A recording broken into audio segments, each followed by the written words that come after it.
Hello everyone, this is Dr. Supriya Sonalika, Department of Political Science, YSNM College. Dear students, very good morning to all of you.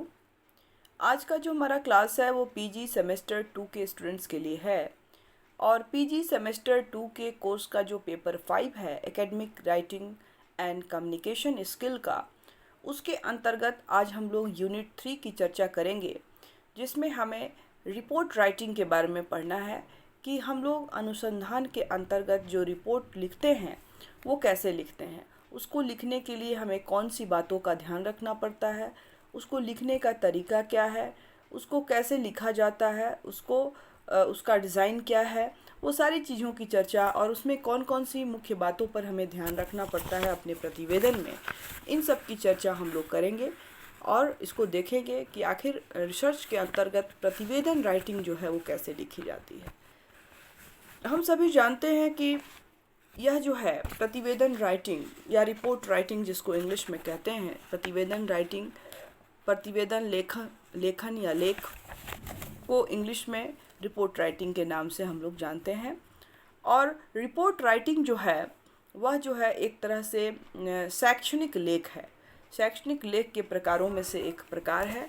और हम सभी जानते हैं कि शैक्षणिक लेख जो होता है वह एक संचार का माध्यम होता है, संचार का साधन होता है और यह एक औपचारिक लेख होता है। तो इसमें कुछ हमें रूल रेगुलेशंस को फॉलो करने पड़ते हैं और उसी के आधार पे हमें लिखना होता है। क्योंकि ये औपचारिक लेख है और इसलिए इसमें बहुत सारी चीज़ों को बहुत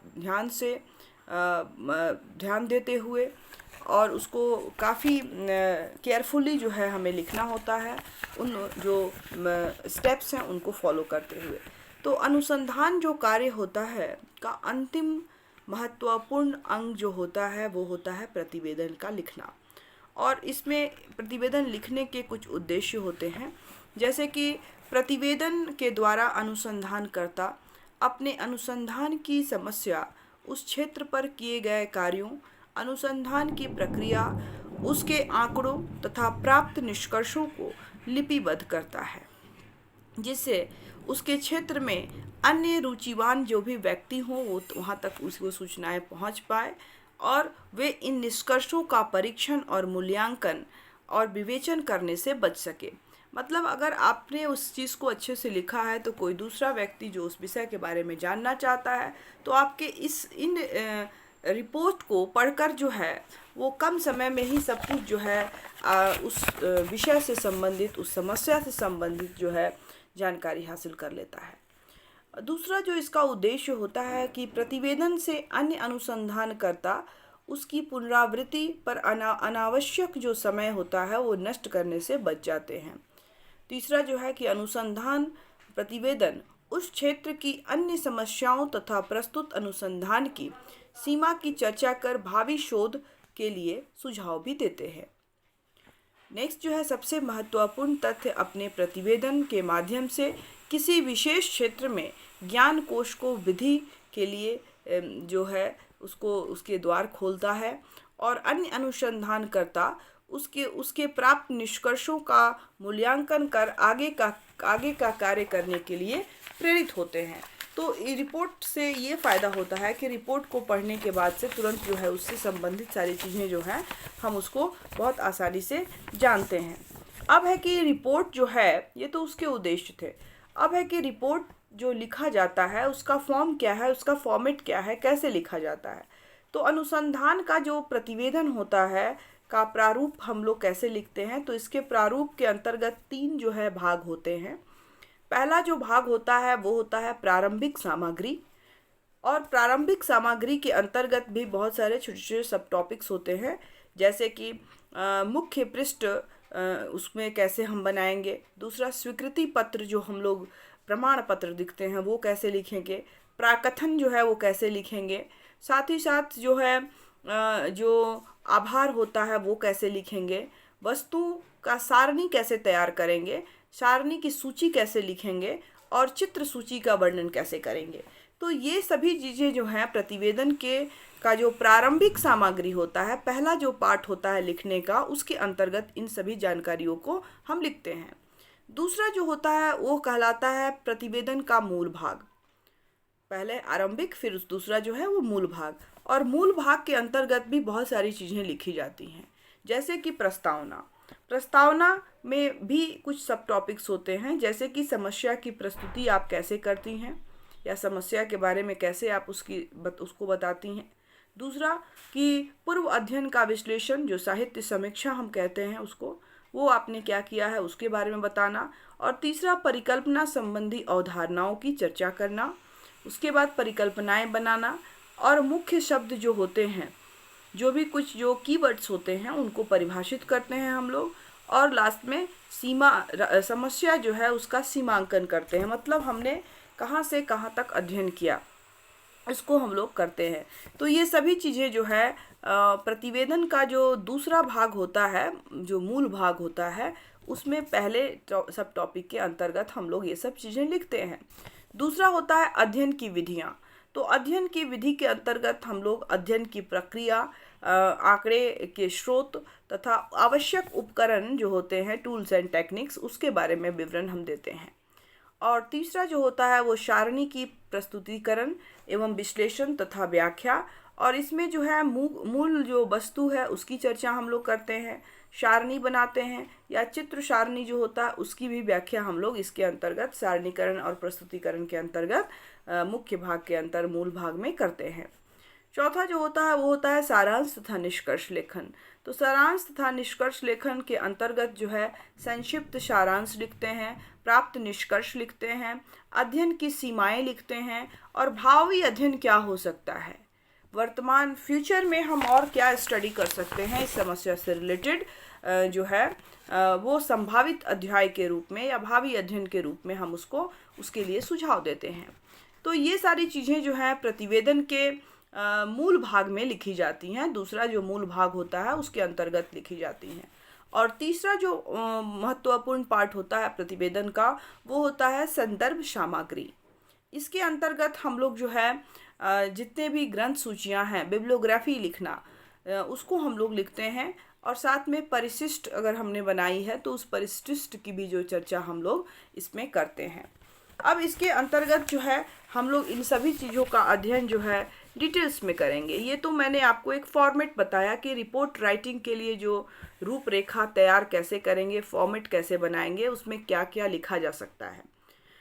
तो उपरोक्त जो भी मैंने आपको रूपरेखा बताया उसमें थोड़ा बहुत परिवर्तन हो सकता है, और कुछ व्यक्ति संबंधी या पूर्व अध्ययन के लिए अलग अध्याय भी उसको जोड़ देते हैं, जैसे कि कुछ व्यक्ति से संबंधित या पूर्व अध्ययन जो है उसको अलग से भी लिखा जाता है। और इसी प्रकार तथ्यों को भी कभी कभी जो है हेर फेर करके उसको आगे पीछे करके हम लिखते हैं, किंतु मूल रूप से उपयुक्त सामग्री ही प्रतिवेदन में होती है। इन्हीं सब बातों की चर्चा प्रतिवेदन के अंतर्गत, रिपोर्ट के अंतर्गत हम लोग लिखते हैं। और अनुसंधानकर्ता को अपने अनुसंधान संस्था अथवा कॉलेज के प्राध्यापक से के परामर्श में रूपरेखा जो है वो निश्चित करनी चाहिए। जो भी आपके विषय के संबंध, जो आपका डिपार्टमेंट है उससे, आपके कॉलेज से संबंधित जो है उनसे उसकी प्रारूप रेखा जो है वो तैयार करने में मदद लेनी चाहिए, और उनके आधार पे, सुझाव के आधार पे ही लिखना चाहिए। इसके बाद हम लोग अब देखते हैं कि जो मैंने आपको प्राथमिक सामग्री बताई, जिसको हम लोग सबसे पहले रिपोर्ट में लिखते हैं, उसको हम कैसे लिखेंगे। उसको लिखने का अभी तो मैंने आपको उसका एक स्केच ड्रॉ किया, अब उसमें हम लोग कैसे लिखेंगे इसकी चर्चा करते हैं। तो जो मूल प्रतिवेदन के जो पूर्व के पृष्ठ से कुछ अलग विवरण देने होते हैं। पहला जो प्रतिवेदन के अंतर्गत जो पहला पृष्ठ लिखा जाता है उसमें थोड़ा सा अलग विवरण देना होता है, और यह जो है प्राथमिक सामग्री में आता है। और मुख्य पृष्ठ के अंतर्गत जो है हम लोग कुछ चीज़ें लिखते हैं, जैसे पहला अध्ययन का शीर्षक, जिस विषय पर आप शोध कर रही हैं तो अध्ययन का शीर्षक, साथ ही साथ आप अनुसंधानकर्ता का पूरा नाम और योग्यता उसकी, प्रतिवेदन वह किसको प्रस्तुत कर रहा है, किस कॉलेज का है, किस डिपार्टमेंट का है, किस यूनिवर्सिटी के लिए है वो, और किस उपाधि के लिए प्रस्तुत किया जा रहा है, तथा उसको प्रस्तुत करने का वर्ष क्या है। मतलब अगर आपने ये डिसर्टेशन या ये रिपोर्ट जो है अपने स्नाकोत्तर में की है तो स्नाकोत्तर विभाग, और किस वर्ष में की है, अगर मान लीजिए 2020 में कर रही हैं 2020, वो जो सेशन आपका एकेडमिक सेशन होता है वो आपको लिखना होता है। और अगर आपने बीए के लिए किया है तो स्नातक, और अगर आपने एमए के लिए वो प्रस्तुत किया है रिपोर्ट तो आपको वहाँ पे स्नातकोत्तर विभाग का जो नाम है वो लिखना पड़ता है। साथ ही साथ जो है शीर्षक जो होता है उसको थोड़ा काफ़ी बोल्ड लिखना पड़ता है, बड़े अक्षरों में छपवा कर टाइपिंग करवानी होती है। और यदि शीर्षक 2 पंक्तियों में अगर आप लिख रहे हैं तो पहली पंक्तियाँ थोड़ा लंबी होंगी और उससे थोड़ी छोटी जो है आप सेकंड वाले लाइन को लिखेंगे जो आपका हेडिंग का लाइन होगा, ताकि वह बोल्ड एंड क्लियरली दिखे, लोगों को समझ में आए। साथ ही साथ आपको शीर्षक जो चुनना है वो भ्रमपूर्वक या शब्द जाल वाला नहीं होना चाहिए, बिल्कुल क्लियर क्रिस्टल होना चाहिए, जिसको शीर्षक को समझ पढ़ते ही आपको जो है उसकी प्रकृति, उसका अध्ययन क्षेत्र, उसका विषय, ये सारी चीज़ें जो हैं उस शीर्षक के बारे में पढ़ने वाले के जब वो पढ़ने वाला कोई पढ़े तो तुरंत उसको समझ में आए। इस तरह से शब्दों का चयन करके अपना शीर्षक का चुनाव करना चाहिए, जिससे कि उसकी प्रकृति, उसका क्षेत्र, उसका विषय हमें स्पष्ट रूप से समझ में आए। तो ये आपको फर्स्ट जो है मुख्य पेज में जो आपका प्रथम भाग था प्रतिवेदन का, उसमें लिखने का तरीका था। और इसी मुख्य पृष्ठ के पृष्ठभाग में, मुख्य पृष्ठ के पृष्ठभाग में अथवा एक अलग से जो पेज होता है उसमें हम पृष्ठ पर निर्देशक की घोषणा और उनके हस्ताक्षर भी लेते हैं, जिसको हम लोग प्रमाण पत्र कहते हैं, सर्टिफाई करता है। जो भी इसी अंदर में जो गाइडेंस में जो रिसर्च होता है, चाहे वो किसी भी डिपार्टमेंट का हो, तो वो उसको प्रमाणित करता है, प्रमाण पत्र जो है वो लेता है और आपके उसमें निर्देशक का हस्ताक्षर होता है और साथ ही साथ निर्देशक का के द्वारा जो है घोषणा की गई होती है।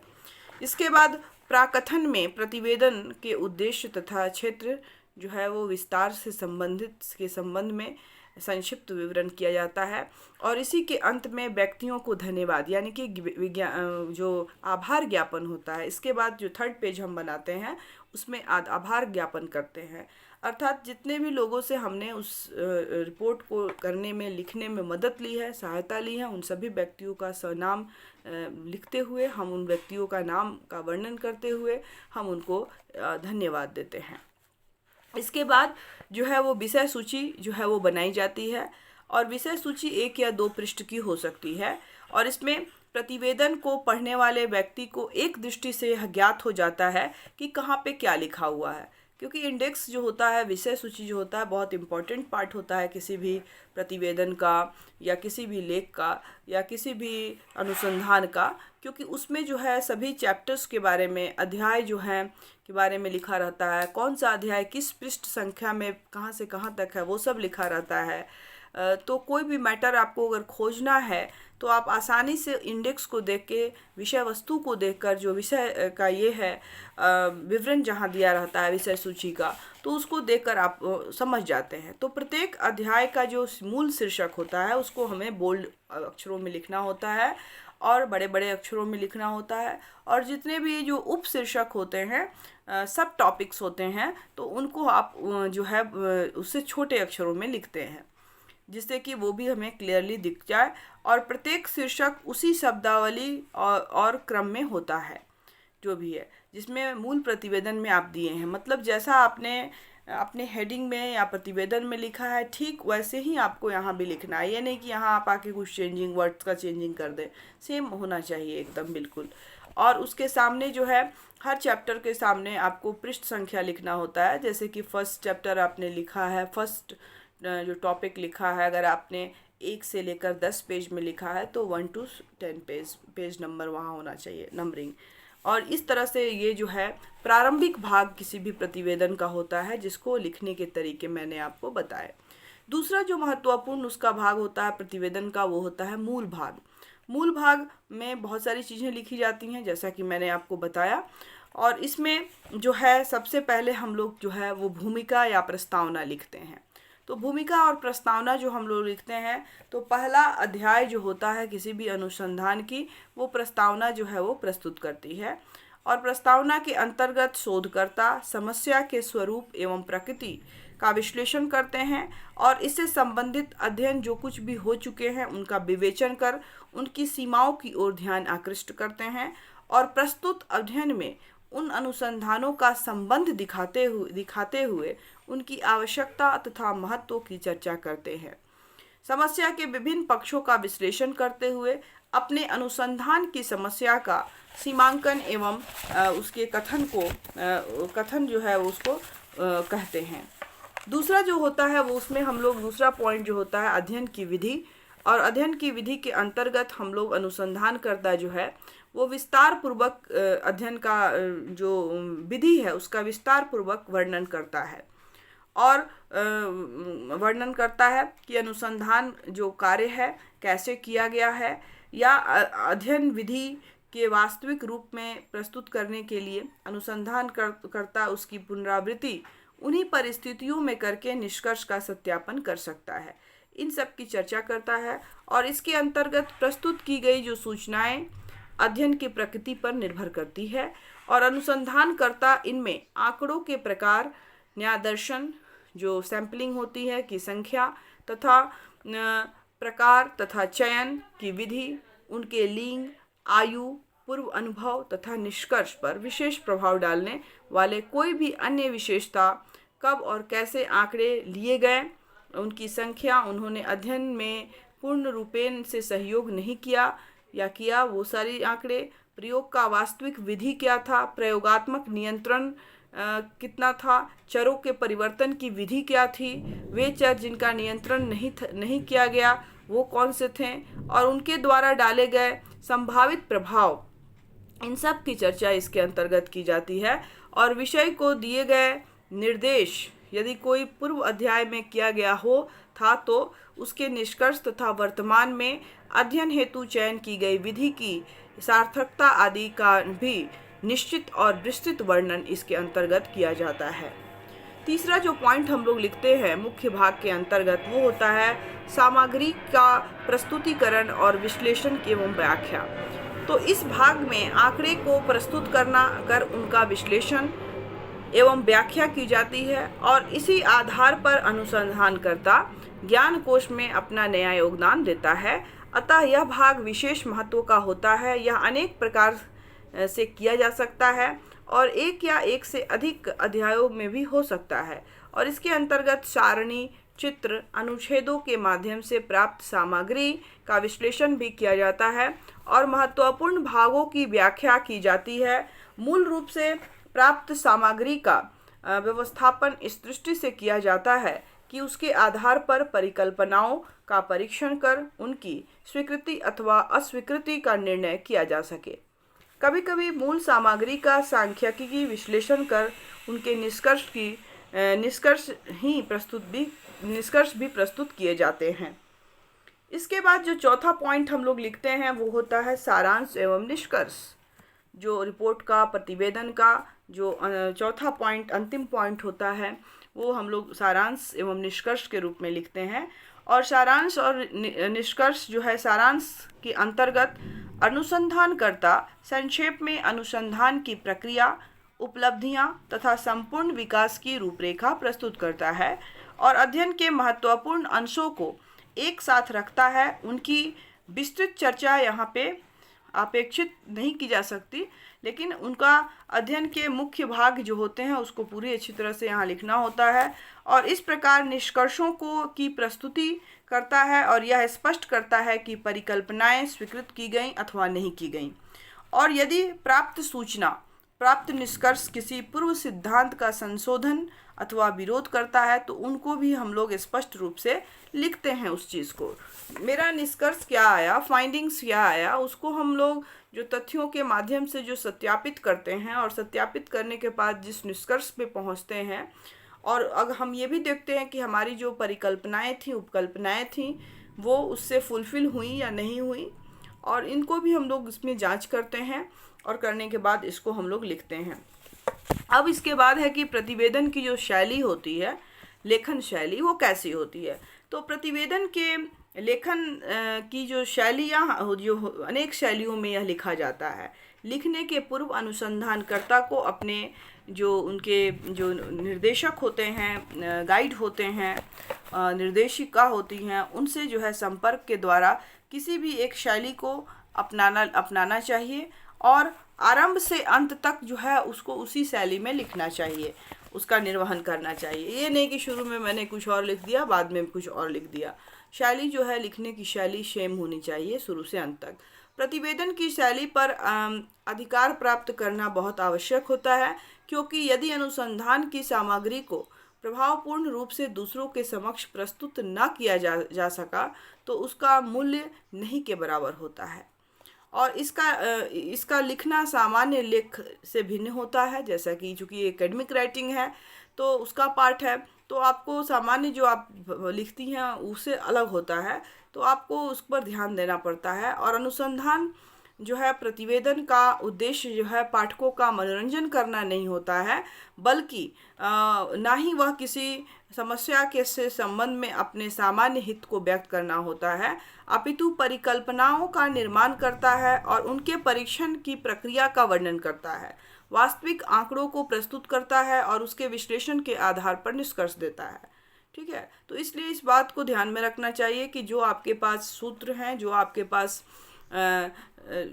जो स्रोत हैं, उस आधार पर आप अपनी परिकल्पनाएं जो आपने बनाई हैं वो सही है कि नहीं, उसी आधार पे आपको लिखना होता है।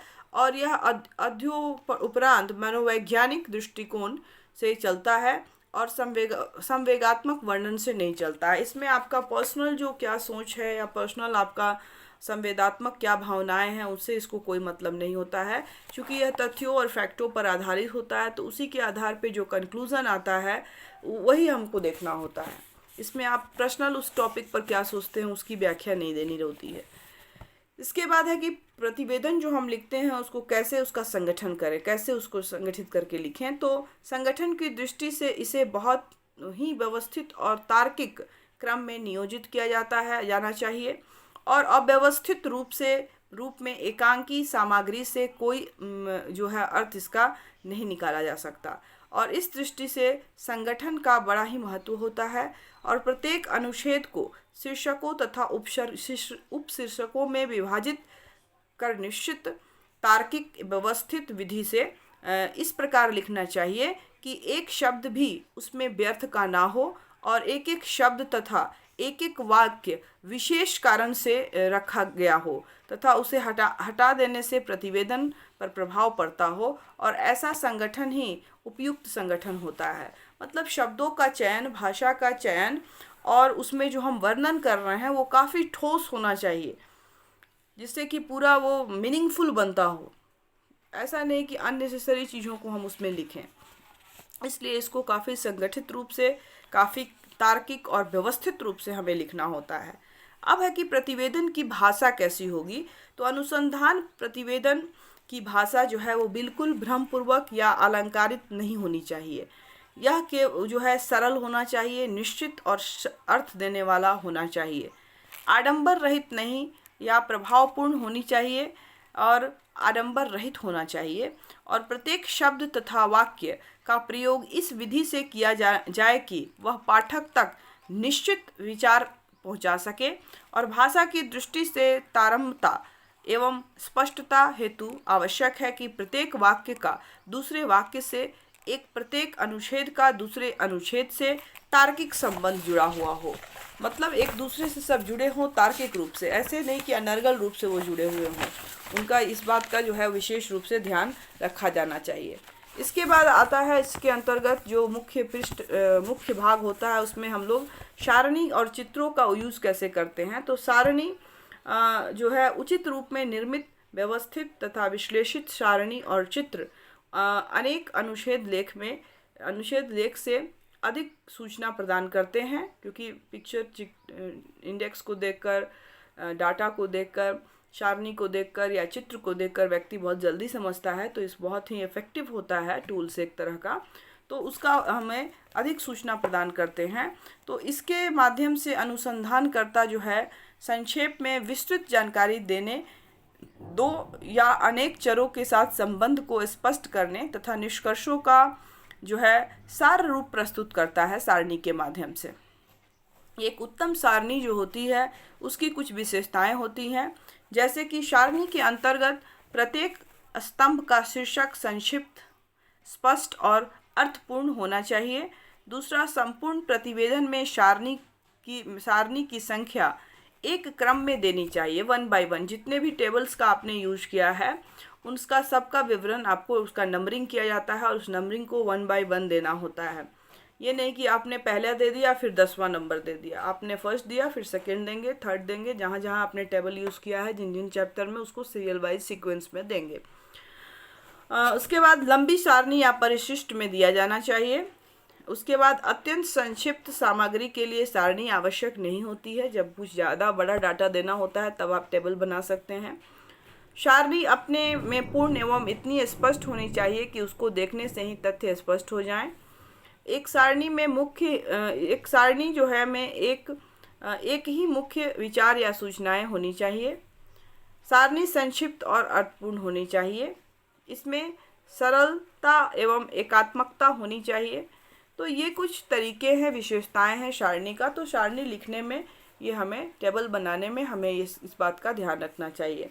इसके बाद आता है चित्र। हम कभी कभी अपने रिपोर्ट में या थीसिस में या अपने डिसर्टेशन में चित्रों का प्रयोग करते हैं। तो चित्र को कैसे हम अंकित करें दें, उसके लिए भी एक तरीका है। तो अनुसंधान के प्रतिवेदन में कुछ विचारों को चित्रों की सहायता से जितनी स्पष्टता पूर्वक प्रस्तुत कर सकते हैं उतना ना तो लेख में और ना ही सारणी में प्रस्तुत किया जा सकता है। उदाहरण के लिए उपकरण का चित्र, वंशावली, अधिकारियों अथवा चरों की स्थिति आदि को चित्रों की सहायता से सरलतापूर्वक स्पष्ट किया जा सकता है। यद्यपि चित्र का वर्णन का स्थान नहीं ले सकते हैं, किंतु वे पढ़ने वाले को समझाने में सहायता अवश्य प्रदान करते हैं। तो इसके अंतर्गत रेखा चित्र, पाई ग्राफ, क्षेत्र चार्ट, अनुभाग चार्ट, चित्र आर्ट, मानचित्र, चित्र तथा फोटो आदि आते हैं। ये चित्र जो हम लोग देते हैं सारणी और चित्र के अंतर्गत। इसके बाद है कि उद्धरण कैसे इसका करेंगे। तो जो किया गया, जो कोई भी जो लेख अथवा प्रतिवेदन में उद्धरणों का भी विशेष महत्वपूर्ण स्थान होता है, किंतु यदि प्रतिवेदन में समस्त उद्धरण ही हो तो ऐसा लगता है कि अनुसंधान का प्रतिवेदन ना होकर अनुसंधानकर्ता का संक्षिप्त लेख बन गया है। तो इसमें जो है उनके अनेक व्यक्तियों के तथ्य और उद्धरण जो है कर दिए जाते हैं, किंतु उनका अपना पूरा भाग नहीं के बराबर होता है। अतः उद्धरण अत्यंत आवश्यक एवं कम होने चाहिए, ज़्यादा नहीं होने चाहिए। इसके बाद आता है पद टिप्पणी, फुटनोट्स या रेफरेंस जिसको हम लोग कहते हैं। तो पद टिप्पणी जो है यह भी बहुत ही महत्वपूर्ण होती है। इसको हर चैप्टर के पीछे आपको लिखना होता है। पद टिप्पणी में कुछ के उद्देश्य होते हैं, जैसे कि कुछ विस्तृत रूप से उद्धरण जो होते हैं उसको प्रस्तुत करते हैं और इससे जो है बचना चाहिए। कुछ उद्धरण के मूल स्रोत को स्पष्ट करते हैं, कुछ उसी प्रतिवेदन के अन्य भागों के संदर्भ में इसको स्पष्ट करते हैं और कुछ प्रत्यक्ष उद्धरण संदर्भ को स्पष्ट करते हैं। तो इस तरह से पद टिप्पणी जो है, फुट नोट जो है वो भी लिखे जाते हैं। अब है कि प्रतिवेदन की तैयारी कैसे करें। तो अनुसंधान के प्रतिवेदन को लिखने में शीघ्रता ना कर पर्याप्त समय देना चाहिए और प्रत्येक अध्याय को अनेक बार पढ़कर उसके स्थिति, व्यर्थ तथा तथ्यों एवं त्रुटियों को दूर करने के पश्चात ही अंतिम रूप देना चाहिए। हड़बड़ी में नहीं लिखी जानी चाहिए। काफ़ी समय देकर सभी चैप्टर्स को बार बार पढ़ने के बाद जो उसके बारे में जो निष्कर्ष निकलता है उसको आपको व्याख्या करनी है। इसके बाद है कि प्रतिवेदन का टाइपिंग। तो अनुसंधानकर्ता को प्रतिवेदन का टाइपिंग जो है वो त्रुटि रहित करवाना चाहिए, शुद्ध होना चाहिए, स्पष्ट होना चाहिए, ताकि कोई त्रुटि ना हो और प्रत्येक प्रति स्वच्छ और स्पष्ट रूप से दिखाई देना चाहिए। तो ये इसको इस तरह से टाइपिंग करवानी चाहिए। और ये था प्रतिवेदन लिखने का तरीका, जिसमें आप लोग जो है जब कभी आप रिपोर्ट लिखते हैं, जब कभी कोई अनुसंधान करते हैं, तो उसके अंतर्गत जब आप रिपोर्ट लिखते हैं तो आपको इन्हीं सब चीज़ों का ध्यान रखना होता है। इसमें 3 महत्वपूर्ण इसके भाग होते हैं। प्रथम भाग, और उसको कैसे लिखना है, उसमें कौन कौन सी बातों को डालना है। उसके बाद आपका मुख्य भाग होता है, उसमें कैसे लिखना है। साथ ही साथ जो अंतिम भाग जो संदर्भ का भाग होता है, जिसमें परिशिष्ट और संदर्भ आप लिखते हैं, तो संदर्भ लिखने के भी तरीके हैं, उन तरीकों को, फॉर्मेट को फॉलो करना है। अगर आप संदर्भ ग्रंथ सूची लिखती हैं तो वो अलग है। संदर्भ में जो पुस्तक है उसका नाम, जो लेखक है उनका नाम लिखना है।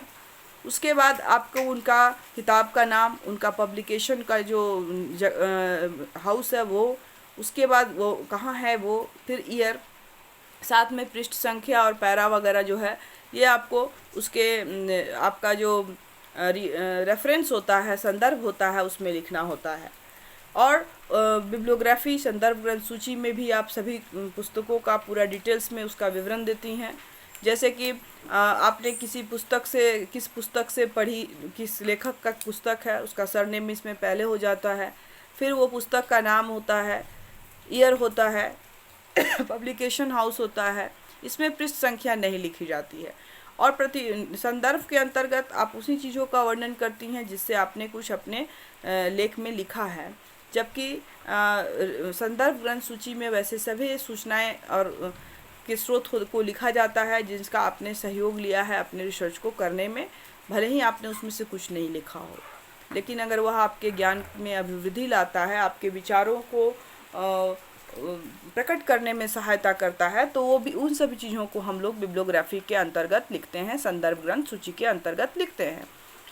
संदर्भ ग्रंथ सूची जो है चैप्टर पूरे बुक के अंत में लिखी जाती है, जबकि रेफरेंस जो है वो हर चैप्टर के पीछे बैक में लिखा जाता है। और इसमें जो है आप लेखक का नाम दोनों में लिखते हैं, लेकिन बिब्लियोग्राफी में पहले हो जाती है। संदर्भ जो है में वही किताबें लिखी जाती हैं, नाम उसके जिसका यूज आपने लिखने में लिया है, लेकिन बिब्लियोग्राफी में वो सभी सूचनाएं लिखी जाती हैं। संदर्भ के अंतर्गत जो बुक्स हैं उनको लिखने का तरीका अलग है। अगर आपने किसी आर्टिकल से लिया है, किसी जर्नल से लिया है, किसी पत्रिका से लिया है, किसी न्यूज़पेपर से लिया है, किसी साइट से लिया है, नेट के साइट से, तो उसको लिखने का तरीका है। और इसमें जो है दोनों जो फॉर्मेट जो यूज़ किए जाते हैं, चाहे हार्वर्ड के हों या ऑक्सफोर्ड के हों, तो उनमें से कोई भी जो प्रणाली जो है उसको यूज़ कर सकते हैं आप और उसको लिख सकते हैं। साथ ही साथ उसमें ऑफसेट और आईबिट जो है उसको भी लिखते हैं, यानी कि वहीं और जो आपका पूर्व उत्तर में जो उसको उद्धृत करते हैं उसकी भी संख्या आपको लिखनी होती है। अगर हम उसी रेफरेंस से जस्ट उसके बाद भी लिखते हैं तो वहाँ हम लोग जो है वहीं लिखते हैं और पृष्ठ संख्या लिख देते हैं। जबकि अगर हम मान लीजिए कि 1-2 पेज के बाद उसका फिर से अवतरण आता है आपके संदर्भ में, तो आप वहाँ पूर्वोत्तर लिखकर जो पृष्ठ संख्या है वो आप लिख देती हैं, तो उससे भी काम चल जाता है। तो ये तरीका है लिखने का, आप उसको लिख के अच्छे से अपने रिसर्च को पूरा कर सकती हैं। और रिसर्च चूँकि यह एक शैक्षणिक लेख है तो इसके कुछ मेजरमेंट्स हैं, कुछ उसको रूल फॉलो करने पड़ते हैं, कुछ नियम बने हुए हैं, तो उसको आपको फॉलो करना होता है। बिल्कुल कंटेंट, बिल्कुल जो आपकी समस्या है सेंटर्ड होना चाहिए, इधर उधर की बातें उसमें नहीं लिखी जाती हैं, पूरी तरह से स्पष्ट क्लियर होनी चाहिए, निश्चित होनी चाहिए। आपको जिस पर रिसर्च करनी है उसकी कुछ खास वोकैब्युलरी होती हैं, उनको ध्यान रखना होता है। आपको अपनी बातें इतनी स्पष्टता से लिखनी होती है, स्पष्ट रूप में, कि सामने वाले को अच्छे से समझ में आ जाए। ये बहुत इम्पॉर्टेंट है। और दूसरा चीज़ है कि आपने कोई कहीं से भी कुछ अगर उसमें ग्रहण किया है तो उसको ईमानदारी से बताना होता है रेफरेंस के माध्यम से कि हमने इन किताबों से, इन पुस्तकों से ये जो है चीज़ें ग्रहण की है। तो ये इम्पॉर्टेंट चीज़ होता है। तो ये था आपका जो रिपोर्ट राइटिंग है कि कैसे हम रिपोर्ट लिखें उसके बारे में। तो यह, जैसा कि मैंने बताया, यह भी एक संचार का माध्यम है, साधन है। और जो शैक्षणिक लेख है, जो डिफरेंट टाइप्स ऑफ शैक्षणिक लेख होते हैं, उन्हीं लेखों में से एक लेख जो होता है वो आपका रिपोर्ट राइटिंग होता है। और इसको भी लिखने के जो तरीके होते हैं, एक फॉर्मेट होता है, एक प्रारूप होता है, उस प्रारूप के आधार पर आपको अपने समस्या या अपने विषय से संबंधित जो है वो रिपोर्ट जो है वो प्रतिवेदन जो है लिखने होते हैं। आई थिंक आपको समझ में आया हो। अगर कहीं भी आपको कोई डाउट हो, कन्फ्यूजन हो, तो आप जो है कमेंट सेक्शन में जाके अपने प्रश्न डाल सकते हैं। हम लोग अपने नेक्स्ट क्लास में उस प्रश्न को ज़रूर सॉल्व करेंगे। और इसी आशा उम्मीद के साथ कि आपने इसको अच्छे से समझा है और आपके लिए यह यूजफुल होगा आगे लाइफ में, आज का क्लास हम लोग यहीं समाप्त करते हैं। नए टॉपिक के साथ बहुत जल्द हम फिर मिलेंगे। तब तक के लिए घर में रहें, सुरक्षित रहें, पढ़ते रहें। Thank you all of you.